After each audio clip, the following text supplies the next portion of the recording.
Tonight, breaking news as we come on the air, the stock market plunges again. President Trump's new 200% tariff threat sending one key market now into correction territory. Also tonight, the new poll showing Americans are concerned by what they're seeing. Also tonight, the major storm moving across the country, the Midwest and Northeast next.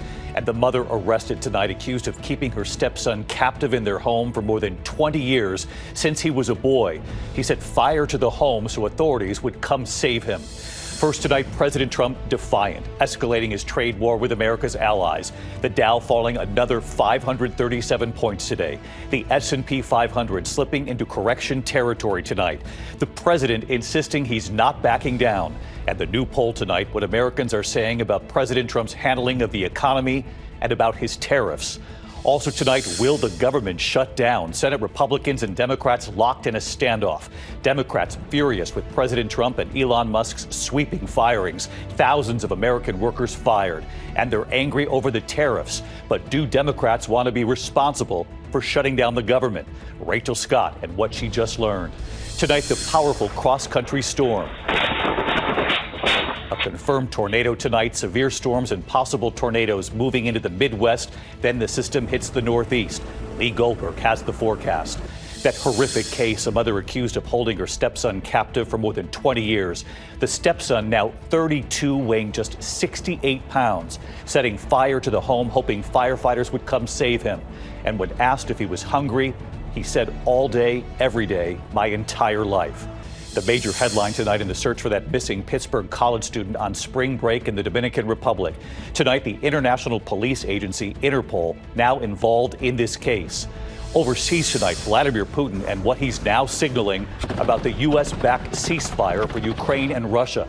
Putin now saying he wants to talk to President Trump. James Longman in Ukraine.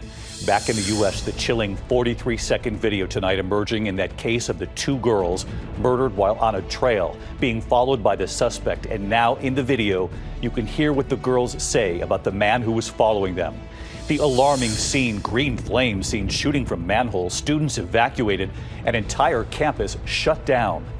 And America Strong tonight, you'll remember the 13-year-old girl who famously struggled with the national anthem, forgetting the lyrics. The man who stepped in to help. Tonight, 22 years later, she returns. And you have to see how it goes this time. From ABC News World Headquarters in New York, this is World News Tonight with David Muir. Good evening, and it's great to have you with us here on a very busy Thursday night. We have a lot to get to, and we begin here with the stock market plunging again as President Trump escalates his trade war with America's allies. The Dow closing down more than 500 points today. The S&P 500 now in correction territory tonight. All of this today after the president announced a 200% tariff on all wine, champagne, and alcohol from France and other European countries. His retaliation for the European tariffs on American goods that were a response to President Trump's tariffs in the first place. The Dow tonight closing down 537 points, closing at 40,813. President Trump today with NATO's Secretary General visiting, defending his tariffs, saying, I'm not going to bend at all. And tonight here, the new poll just in showing Americans are growing very concerned, weighing in on the president's handling of the economy so far and on his tariffs on our neighbors, Canada and Mexico. ABC's chief White House correspondent Mary Bruce leading us off tonight. Tonight, an ominous new sign the president's escalating trade war is taking a real toll on the American economy.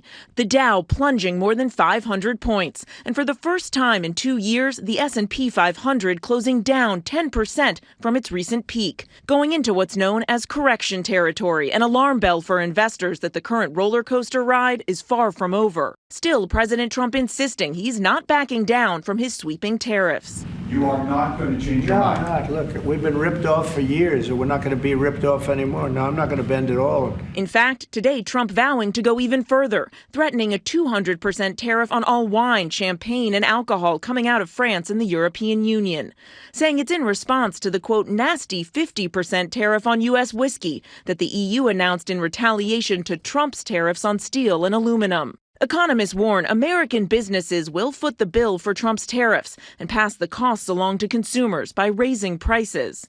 And Tyler Armstrong, who owns a wine shop in Greenport, New York, worries that's exactly what he'll have to do. 70% of the wine he sells comes from Europe. I would hope that I wouldn't be paying When I would be paying $60 a bottle for a wine that I pay $20 a bottle for now, because then a $30 bottle of wine could cost $90 for the consumer. Trump acknowledges Americans may take a hit, but argues it's worth it, that our trading partners like Europe, Mexico, and Canada need us more than we need them. Now, there'll be a little disruption, but it won't be very long. But they need us. We really don't need them. Canadian leaders say that's not true. We're your largest customer. There's no one that buys more products off the United States than we do. You're going to be paying a lot more for everything right across the board because you can't get aluminum anywhere else. You only produce 16% of your aluminum. We ship in over 60%. So anything that has aluminum, you're going to pay more. A new Quinnipiac poll shows most Americans are unhappy with Trump's trade war with America's neighbors. 58% disapprove of how he's handling trade with Canada, while only 36% approve. And 56% disapprove of how he's handling trade with Mexico, with 37% approving. Overall, 54% of Americans disapprove of how Trump is handling the economy. 41% approve. Today, I pressed the president. Many American small business owners say they are concerned that these tariffs are going to hurt them. What's your message to them? They're going to be so much richer than they are right now. And we have many. Yesterday, General Motors was in. They want to invest $60 billion. The people from Facebook were in yesterday. They're going to invest $60 billion by the end of the year. But those are huge companies. Small business owners like Jeremy Peterson, who runs a pet food company in Windsor, Colorado, doesn't have the time or the money to wait out a trade war. So we need to take these tariffs off the table so that we can get certainty and move forward, just trying to create a living for us and our family and everyone involved with our business. And again, David, those Wall Street jitters about this trade war are only getting worse, but the president has said he's not concerned. Meanwhile, tonight, news about the administration's effort to carry out those mass firings. A federal judge ordering that thousands of employees recently fired must be rehired, calling the process a, quote, sham. The White House tonight is blasting the ruling and vowing to appeal it. David. Mary Bruce leading us off at the White House tonight. Mary, thank you. We turn now to the looming deadline at this hour and this potential government shutdown. Senate Republicans and Democrats are locked in a standoff tonight with this possible shutdown set to happen just more than 24 hours from now. Democrats furious with President Trump and Elon Musk for firing thousands and angry over tariffs and the markets, but unsure what to do and whether they want a shutdown blamed on them. Let's get right to Rachel Scott. She's live on the Hill tonight. Rachel, what have you learned? Well, David, Senate Democrats are making this last-ditch effort to try to block a Republican proposal to keep the government open, all in protest of President Trump, Elon Musk, and those sweeping cuts across the federal workforce. But late today, Democrats privately acknowledged they do not have the votes. And just moments ago, Senate Minority Leader Chuck Schumer said he will be voting to keep the government open. Look, the reality here is that even though Democrats are furious at President Trump's tariffs and those mass firings across the federal workforce, they do not want to be responsible for shutting the government down. So tonight it does appear that Democrats will be helping Republicans avert this shutdown with just over 24 hours to go, David. And you'll be there, Rachel Scott, live on the Hill for us. Rachel, thank you. In the meantime, to this powerful cross-country storm, millions on alert at this hour. The storm's headed to the Midwest and the Northeast next. Severe storms and possible tornadoes. Storms already battering California. Blizzard conditions in the San Bernardino Mountains. A tornado ripping through Pico Rivera, California around 3 a.m., bringing down trees. First responders in San Juan Capistrano rescuing a driver from the vehicle that was washed right into a rushing creek. This storm on the move at this hour. Chief Meteorologist Lee Goldberg from our station WABC right here in New York, timing it all out again tonight for us. Hey, Lee. Hey, David, this storm could be a real wrecking ball as it moves across the country. Now, right now, it's rain and mountain snow confined to the west, but out ahead of the storm, way out ahead of it, a surge of wind and unseasonable warmth, and that's elevating the fire danger. So you have red flag alerts across a dozen states. Now, these places will get rain. By the time we get to tomorrow night, we're starting a multi-day severe weather outbreak. You see that the storm's going to have damaging wind, hail, and tornadoes all the way from Cedar Rapids to Jackson, but St. Louis in the crosshairs, a level 4 out of 5 for severe weather. That's the second highest risk, and that'll go through tomorrow night. Then that shifts to the Gulf Coast, New Orleans to Birmingham on Saturday, even some severe storms up to the Ohio Valley. A weaker version to the East Coast by the time we get into the weekend, but still some damaging winds from Jacksonville all the way to D.C. and Philly. David? Lee Goldberg back with us tonight. Lee, we appreciate it. We turn out of that horrific case, a Connecticut mother accused of holding her stepson captive for more than 20 years. That stepson, who is now 32, weighing just 68 pounds. Setting fire to the home, he was hoping firefighters would come save him. And when asked if he was hungry when he was saved, he said, all day, every day, my entire life. Here's Whit Johnson. Tonight, the house fire that led to a shocking discovery in Waterbury, Connecticut. A 32-year-old man who police say had been held captive for more than 20 years. His stepmother, Kimberly Sullivan, arrested. It's truly a horrifying, and it's beyond comprehension what occurred here. Authorities responding to reports of an active fire at the home last month, saying they observed a man who was extremely emaciated. His hair was matted and unkempt. He was very dirty, and his teeth all appeared to be rotten. 5'9" and only 68 pounds. According to court documents, he told officers he intentionally started the fire in his room on the second floor using a lighter, hand sanitizer, and paper because he wanted his freedom. This is the worst treatment of humanity that I've ever witnessed. Police say when asked if he was hungry, he stated, all day, every day, my entire life. He recalled drinking water from the toilet because he claimed he was only getting about 2 cups of water per day. The man said he'd been pulled out of school at the age of 11 after the Department of Children and Families was called to their home, court documents stating that he would steal others' food at school, later spending years mostly locked in his room. That room did have exterior locks on it and a number of different styles of exterior locks. The 56-year-old stepmother appearing in court today, facing multiple charges, including assault, kidnapping, and unlawful restraint. Her attorney saying she denies all allegations, appearing to place some blame on the accuser's biological father, who died last year. He's the one that dictated how his son would be raised. She's not the villain she's being made out to be. And David Sullivan was released on $300,000 bond. The police chief saying they are working to support the 32-year-old man as he recovers from what doctors described as a life-threatening condition. David. Just a horrific case. Whit Johnson tonight. Whit, thank you. We turn this evening to a new global alert. Tonight, the international police agency Interpol is now involved in the case of that 20-year-old college student from Pittsburgh who vanished while on spring break in the Dominican Republic. Ariel Reshev is there again tonight. Tonight, the global alert. Interpol now involved in the case of missing 20-year-old University of Pittsburgh student Sadiksha Kananki. The global missing person alert, called a yellow notice, was issued at the request of the Loudoun County, Virginia sheriff, where Kananki's family lives. Officials in the Dominican Republic say Kananki was last seen on this surveillance video walking to the beach with 24-year-old Joshua Reeby around 4 a.m.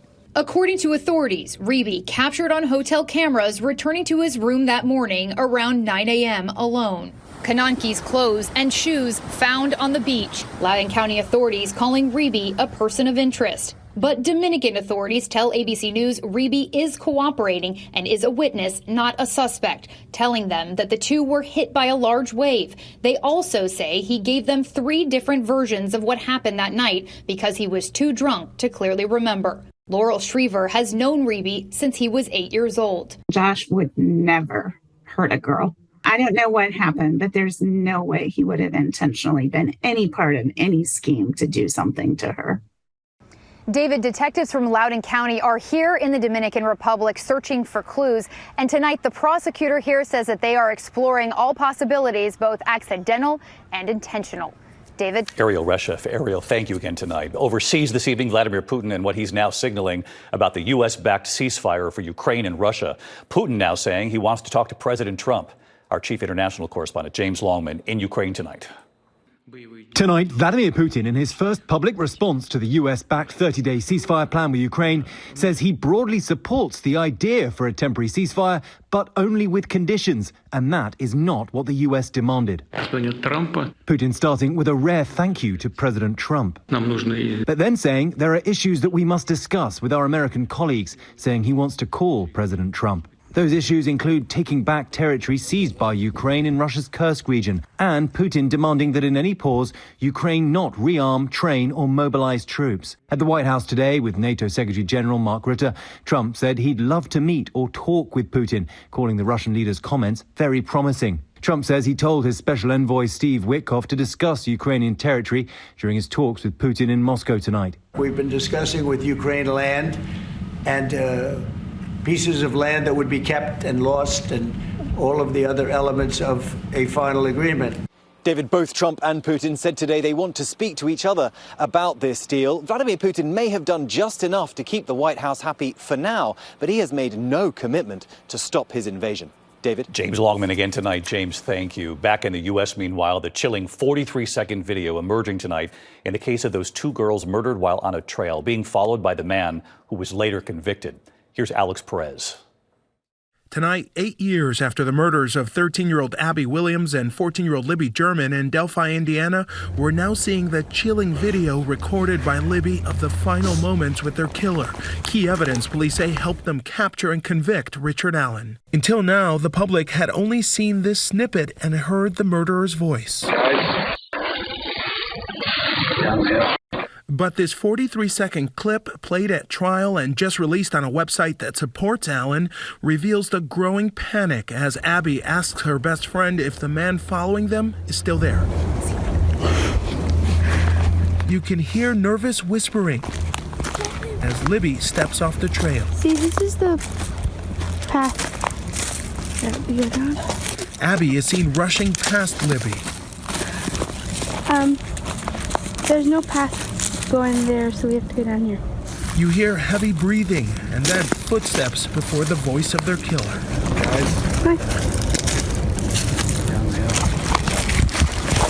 Abby and Libby were ordered down that hill, police say, at gunpoint and killed. And David, defense attorneys for Richard Allen say they did not release that video. Allen has been sentenced to 130 years and is appealing that conviction. David? All right, Alex Perez, thank you. When we come back tonight, the extraordinary sight in the skies over the U.S. tonight. Also, the 13-year-old girl who tried to sing the national anthem but forgot the words, returning 22 years later. You have to see this. And next tonight, the alarming scene, green flames shooting from manholes, students evacuated, a campus shut down. More on this in a moment. Tonight, the alarming manhole explosion shutting down Texas Tech University. Green flames bursting from manholes on campus. Reports of a gas odor. Parts of the school evacuated. More than 40,000 students were sent home early for spring break. There's no word on the cause tonight.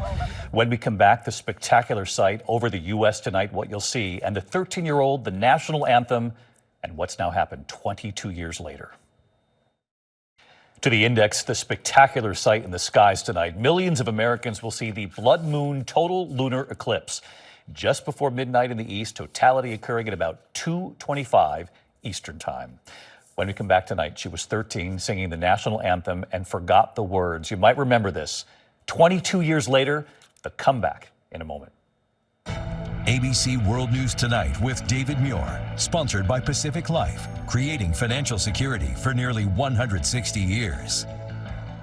Finally tonight here, the 13-year-old, the national anthem, and her nerves. 22 years later, the comeback. It was the moment seen by millions more than 2 decades ago. Oh, say, can you see? In 2003, a young singer, Natalie Gilbert, just 13, singing the national anthem on the Portland Trailblazers basketball court. We hailed at the stars. Starting off strong, then the nerves, suddenly forgetting some of the lyrics. Come on. The team's coach, Maurice Cheeks, quickly stepping to her side to help her. That basketball coach soon coaching her. Oh, the ramparts we watched, singing with her, and then encouraging the crowd to sing too. And the rockets rattling. Natalie would go on to finish the anthem to cheers. She and the coach would never forget that moment. And now, 22 years later, she walked back onto that court last night, invited back by the team. And who was there? That proud coach, ready to cheer her on again. And just listen. Oh, say, can you see? Tonight, Natalie telling us she hopes everyone knows it's okay to make mistakes. It's all about how you recover and become stronger.